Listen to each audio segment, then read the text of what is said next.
Sarah and I had always dreamed of escaping the hectic city life.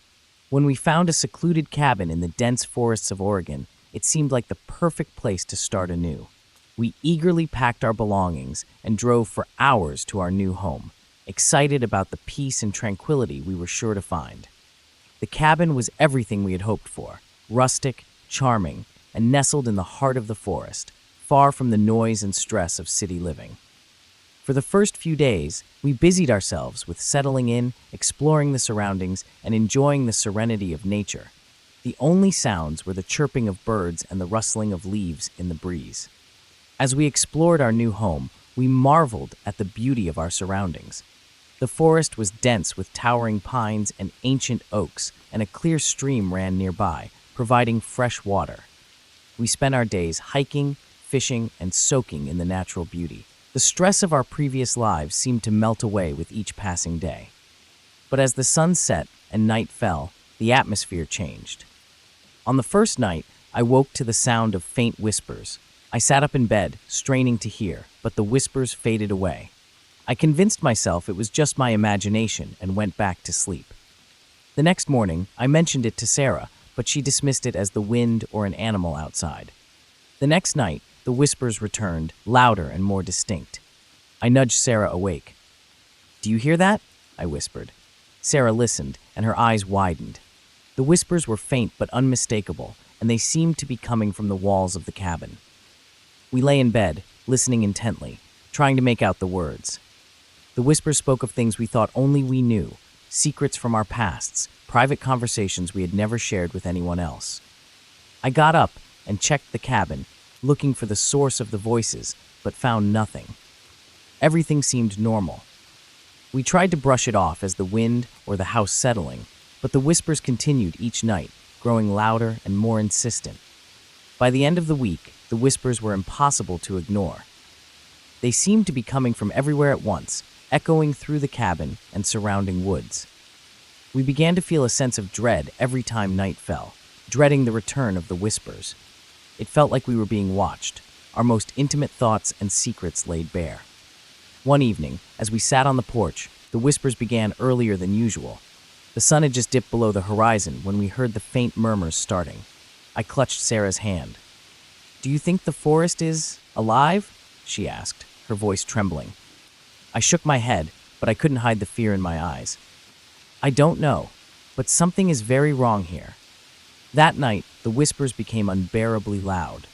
We could clearly hear our names being spoken, along with detailed recounts of events we had long buried in our memories.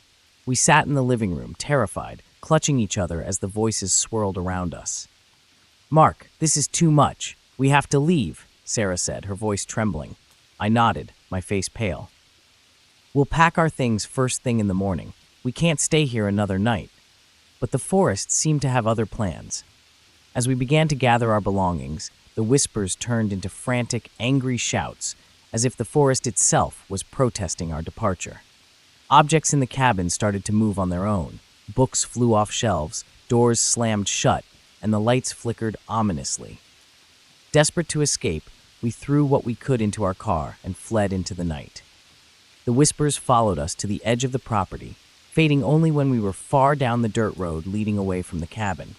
As we drove away, the voices faded, but the sense of being watched remained.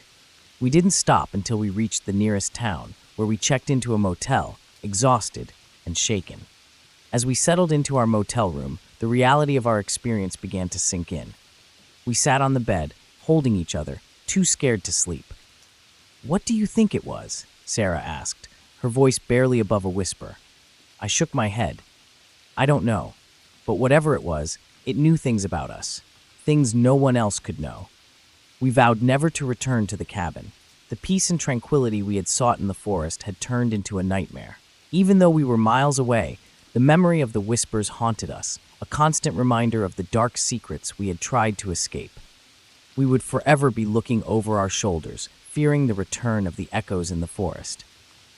In the days that followed, we tried to resume our normal lives. We found a small apartment in the city and returned to our jobs, but the experience had changed us. We were jumpy, constantly looking over our shoulders, and we avoided talking about the cabin. The slightest sound in the night would jolt us awake, hearts pounding, fearing the return of the whispers. One evening, a few weeks after we had fled the cabin, I received a phone call from the real estate agent who had sold us the property. The agent sounded concerned. "Mr. Thompson, I'm sorry to bother you, but I wanted to let you know that the new owners of the cabin have reported some strange occurrences. They've been hearing voices and seeing things. I just thought you should know." My blood ran cold. I thanked the agent and hung up the phone, my hands trembling. I turned to Sarah, who had been listening intently. "It's happening to the new owners," I said, my voice shaking. "The whispers, they're still there." Sarah felt a chill run down her spine. "What are we going to do?" I shook my head. "I don't know. But whatever it is, it's not just the cabin. It's the forest. And it's not going to stop." We spent the next few days in a state of heightened anxiety, jumping at every little sound and constantly checking our surroundings. We couldn't shake the feeling that the forest's whispers had followed us, that the dark secrets we had tried to leave behind were still with us. In the end, we decided to move again, this time to a completely different state. We hoped that putting more distance between ourselves and the forest would finally bring us peace. But no matter where we went, the memory of the echoes in the forest haunted us. We could never truly escape the feeling that we were being watched, that our most intimate secrets were still out there, echoing through the trees.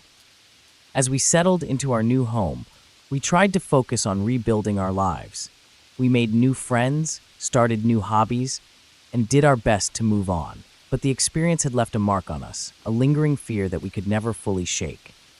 One night, several months after our move, Sarah woke to the sound of faint whispers. Her heart pounded as she lay in bed, listening intently. The whispers were faint, barely audible, but they were there. She turned to me, and I was already awake, my eyes wide with fear. "Do you hear that?" she whispered. I nodded, my face pale. "It's them. They've found us." We lay in bed, holding each other tightly as the whispers grew louder. The echoes of our past had found us once again, reminding us that some secrets can never truly be buried, and the forest never forgets. We fled the cabin, leaving behind our dream of a peaceful life in the woods. We returned to the city, our lives forever changed by the terrifying experience. The echoes of the whispers still haunted our dreams, a chilling reminder that some secrets are never truly buried, and the forest never forgets.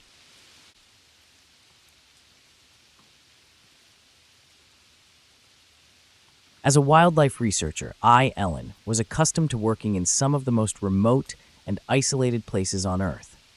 But nothing could have prepared me for the eerie isolation of the Alaskan wilderness. I had chosen a small, remote cabin for my latest study, far from the nearest town, nestled among towering pines and blanketed in snow. The cabin was quaint, a relic of an earlier time, and its solitude offered the perfect setting for my research. The first few days in the cabin were serene. The snow-covered landscape was pristine, a canvas of untouched white stretching out in all directions. I spent my days studying the tracks and signs of wildlife, my nights spent in the comforting glow of the cabin's fireplace. Everything seemed perfect until the quiet began to wear thin. It started with strange sounds, distant cries that echoed through the trees on the wind. At first, I dismissed them as the calls of distant animals, but as the nights grew colder and longer, the cries became more frequent and unnerving. They were unlike any animal sound I had ever heard, a mournful wail that seemed to penetrate the stillness of the night. Each cry sent chills down my spine, and I found myself lying awake, straining to hear the source of the haunting noise. One morning, as I stepped outside to check my equipment, I noticed something peculiar in the snow: footprints. They were large and oddly shaped, leading from the edge of the forest directly to the cabin. What was even stranger was that they seemed to vanish just as suddenly as they appeared. There were no signs of anyone or anything leaving the cabin, just the inexplicable tracks that appeared out of nowhere. I examined the footprints closely, my breath visible in the frigid air. They were unlike any tracks I had seen before. There were no clear claws or paw prints, just deep impressions in the snow, as if something had stepped heavily and deliberately. I followed the tracks as far as I could, but they disappeared into the dense forest, swallowed by the white expanse. The more I tried to rationalize the footprints, the more unsettling they became. The cries continued, growing louder each night, and the footprints began to appear more frequently. They were always leading to the cabin, and every morning they seemed to be closer. The forest around the cabin felt oppressive, as if it were closing in on me, watching me with unseen eyes. One night, as I was trying to sleep, the cries were louder than ever. They seemed to be coming from all directions, closing in on the cabin. The sound was deafening, a chorus of mournful wails and agonizing screams that seemed to resonate through the walls. My flashlight flickered, casting eerie shadows that danced across the room, and I could feel a cold sweat forming on my brow. The next morning, the footprints were everywhere. They crisscrossed the snow around the cabin, forming a disturbing pattern as if something had been pacing and watching. I found fresh tracks leading right up to the cabin door, but they stopped abruptly at the threshold, as if whatever had been outside had suddenly disappeared. The sense of dread became unbearable. Each night, the cries grew more intense, and the footprints seemed to multiply. The isolation of the cabin, once a welcome escape, now felt like a prison. I was no longer alone in the wilderness. Something was out there, and it was closing in. In a panic, I decided to abandon my research. I packed my equipment as quickly as I could, my hands shaking with fear. The cries outside grew louder, a cacophony of anguish that seemed to fill the very air. As I loaded my things into the truck, I noticed something chilling. The footprints were now leading directly to the cabin's door, and there, etched into the snow in front of it, was a single message written in what looked like red, sticky snow. "Leave now." I could feel the weight of unseen eyes watching me as I hurriedly finished loading the last of my gear. With a final glance at the cabin, my heart pounding, I threw myself into the truck and sped away, leaving the frozen silence behind. The cries echoed in my ears, growing fainter but still haunting. Even now, as I drive away from the cabin, the fear does not subside. I can't shake the feeling that I wasn't alone, that whatever was out there might still be following me. The wails of anguish and the mysterious footprints have left a mark on me, and I am left with an unnerving question. What was out there in the snow, and why did it want me to leave? I thought I had left the horrors of the Alaskan wilderness behind me, but the haunting cries and the chilling footprints never truly left my mind. The further I drove from the cabin, the more I felt the weight of the experience pressing down on me. Despite my best efforts to put it out of my mind, sleep eluded me, and the echoes of those mournful wails followed me like a persistent shadow. After a few days of restless nights and constant unease, I couldn't shake the feeling that something was still out there, something I had barely scratched the surface of.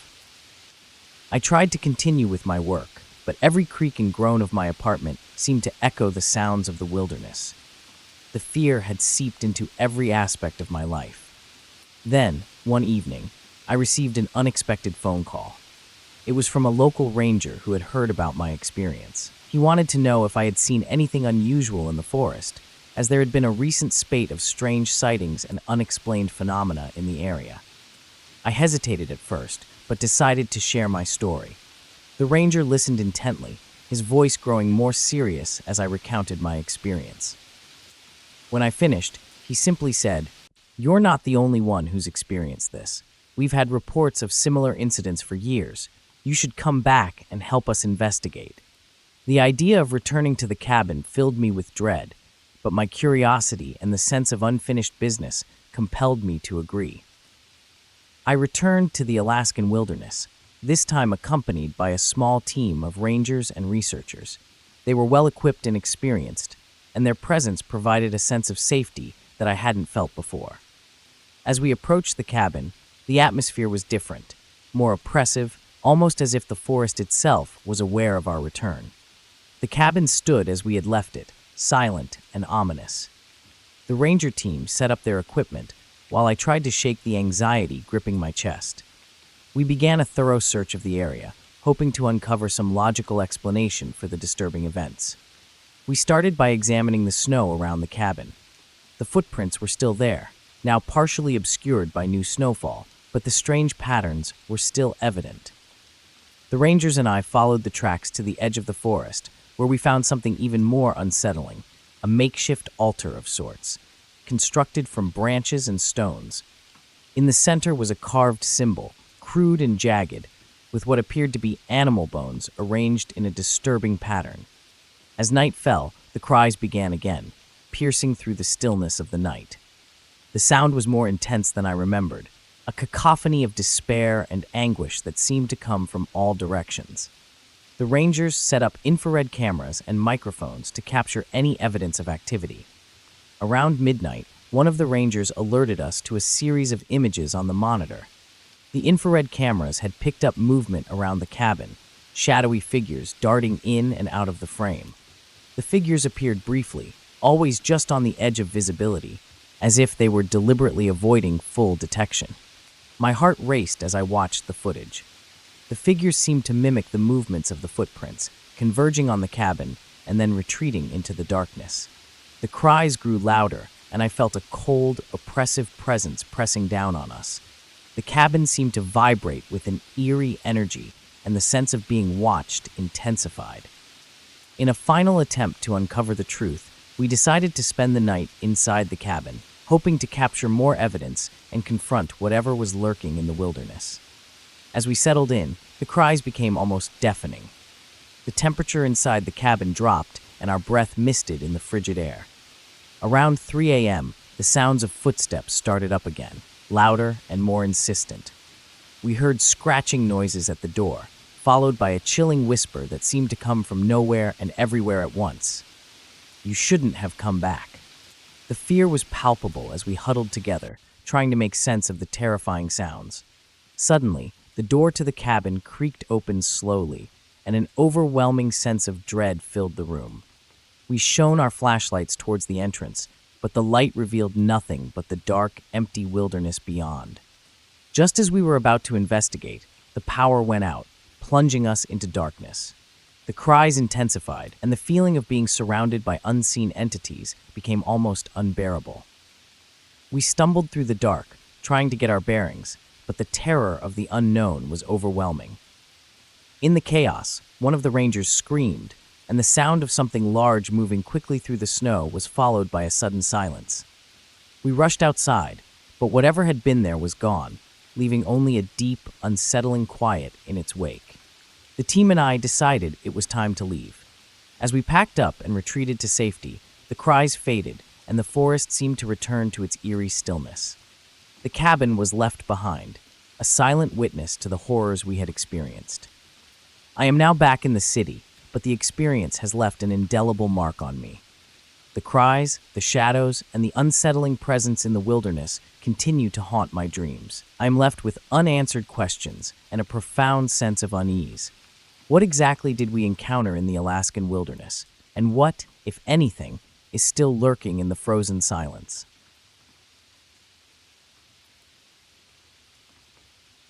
I had always dreamed of escaping the grind of everyday life, and when I retired from my job as a park ranger, I decided it was time to make that dream a reality. I found a remote cabin nestled in the mountains of Montana, isolated, serene, and far from the noise of civilization. It was the perfect place to spend my golden years in peace. The cabin was modest, but it had everything I needed: a cozy fireplace, a comfortable bed, and a panoramic view of the rugged mountain landscape.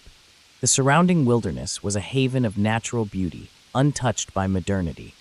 I spent my days exploring the dense forests and rocky outcrops, reveling in the solitude and the tranquility of the vast wilderness.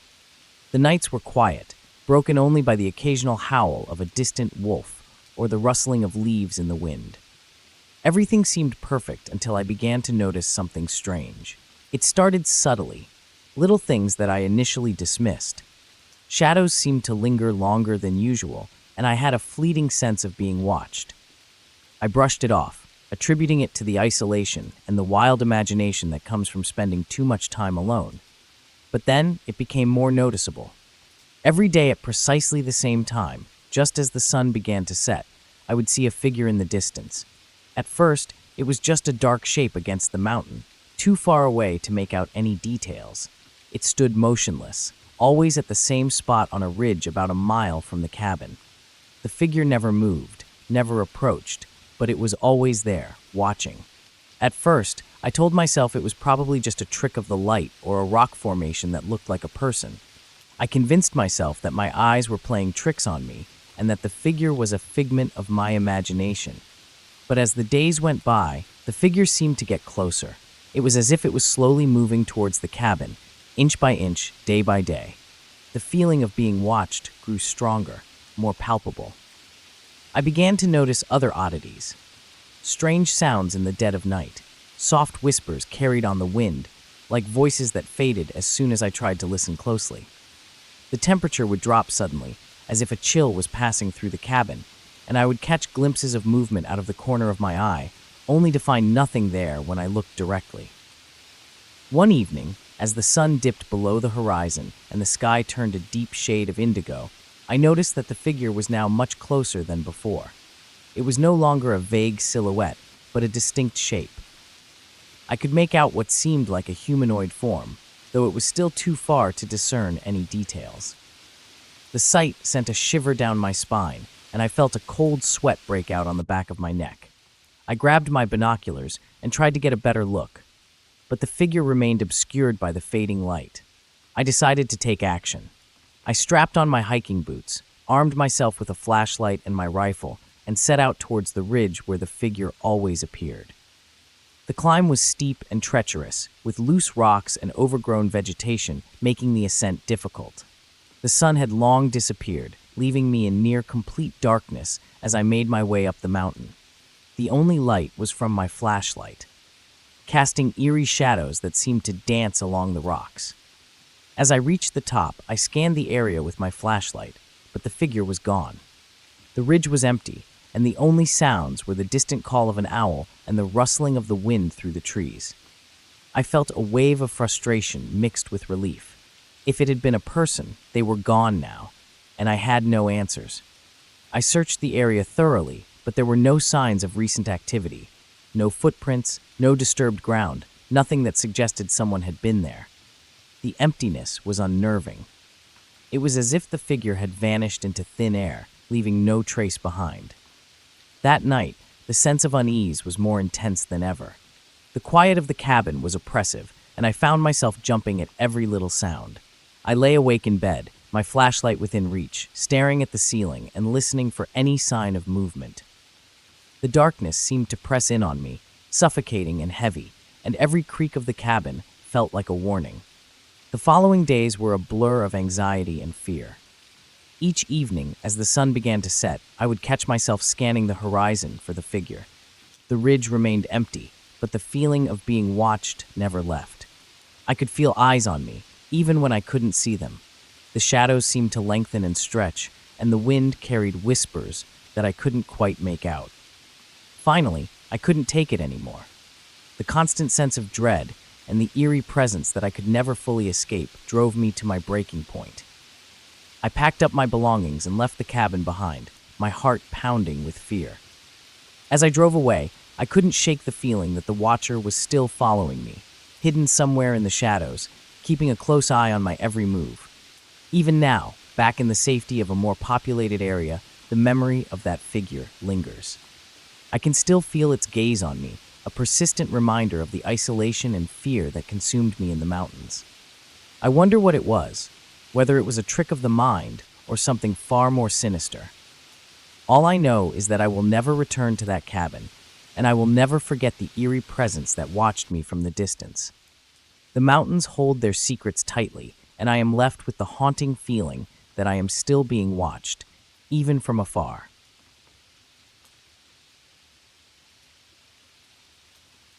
I needed a change. The city, with its constant pulse and unrelenting noise, had begun to suffocate me.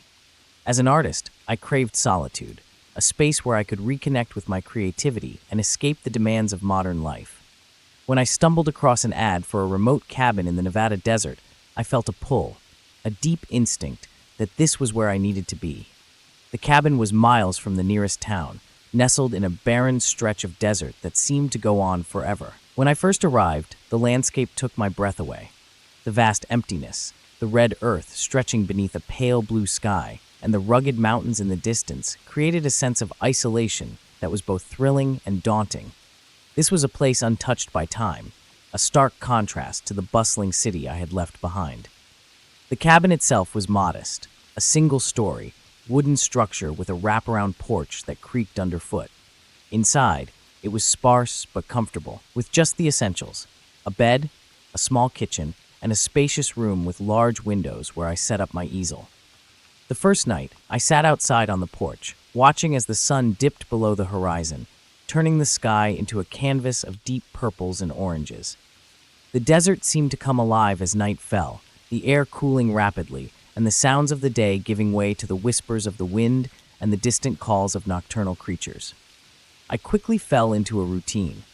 Mornings were spent exploring the desert, sketching the twisted, gnarled shapes of the Joshua trees, the rugged cliffs, and the endless sky. The afternoons were devoted to painting, capturing the raw beauty of the desert on canvas. The isolation was intoxicating, giving me the freedom to immerse myself fully in my work. For the first time in years, I felt truly at peace. But then on the fourth night, something changed. I was sitting on the porch, as I had done every evening since my arrival, enjoying the cool breeze and the clarity of the stars. The night was dark and still, the kind of stillness that only the desert can offer.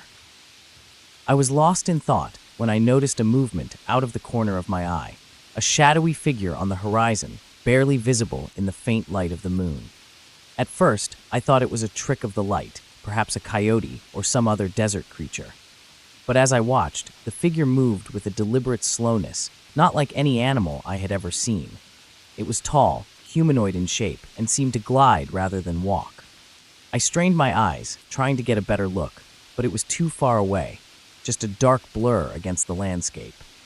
A chill ran down my spine, but I shook it off, convincing myself it was nothing. The desert played tricks on the eyes, and after all, I was alone out here, far from the city's distractions. Still, I couldn't help but feel uneasy as I retreated inside, locking the door behind me. The next night, the figure returned, this time a little closer.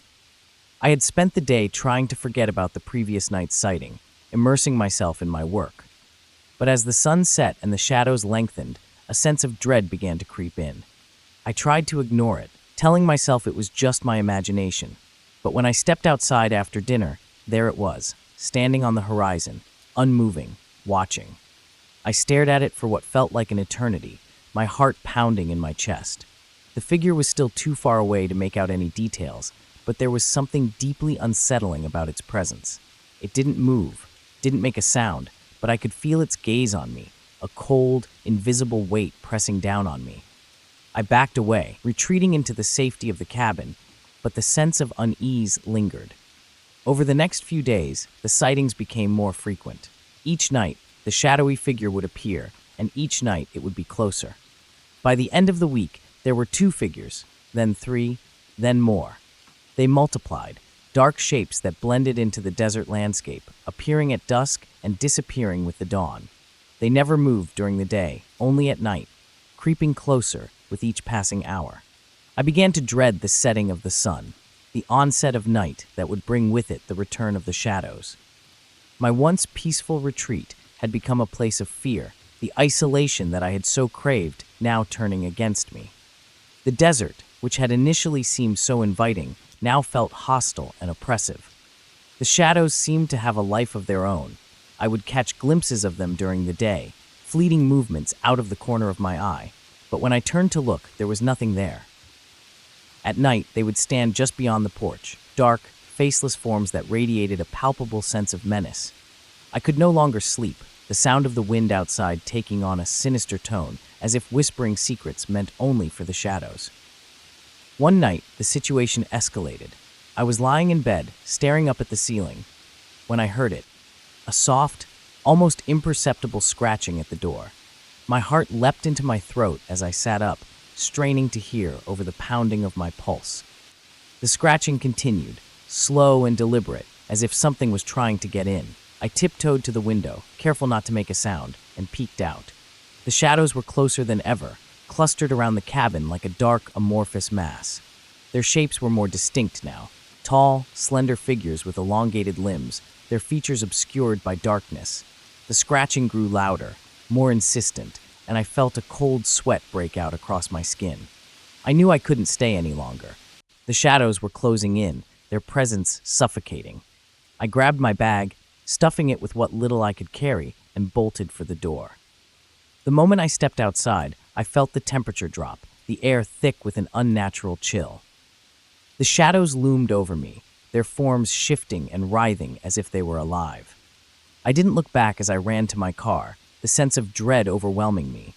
My hands were shaking so badly that I fumbled with the keys, nearly dropping them as I tried to unlock the door. Finally, I managed to get the door open and threw myself inside, slamming it shut behind me. As I sped away, I glanced in the rearview mirror and saw them. Hundreds of shadowy figures standing at the edge of the desert, watching me go. The sense of being watched didn't fade as I drove. Even as I left the desert behind, the feeling persisted, an invisible weight that pressed down on me. I didn't stop driving until I reached a motel on the outskirts of the nearest town, miles away from the cabin. I checked in, my hands still trembling, and collapsed onto the bed, my mind racing with fear and confusion. Sleep eluded me, the images of the shadowy figures etched into my mind. In the days that followed, I tried to piece together what had happened, but the experience was so surreal, so inexplicable, that I found it impossible to make sense of it. The desert had always been a place of mystery and danger, but I had never imagined it could harbor something so malevolent, so otherworldly. I abandoned my plans to stay in the cabin, leaving all my supplies behind. I couldn't bear the thought of returning to that place, of facing those shadows again. The experience left me shaken, my once confident sense of self shattered by the encounter. The desert, with its vast emptiness and infinite sky, had revealed a darkness I could never have anticipated. Back in the city, I tried to resume my life, but the shadows followed me. Every dark corner, every flicker of movement out of the corner of my eye filled me with dread. I began to see the shadows in my dreams, creeping closer and closer, until I woke up in a cold sweat, my heart pounding in my chest. The experience in the desert left a permanent scar on my psyche, a lingering fear that I could never shake. I tried to paint again, but every time I picked up a brush, all I could see were the shadows, dark and menacing, closing in on me. The once vibrant colors of my work faded, replaced by the stark, monochrome images of the shadowy figures that haunted me. I knew I would never return to the desert, never again seek solace in its barren beauty. The shadows had claimed a part of me, a part that I could never reclaim. And even now, as I sit in my studio, surrounded by the familiar comforts of the city, I can still feel their gaze on me, watching, waiting, just beyond the edge of the light.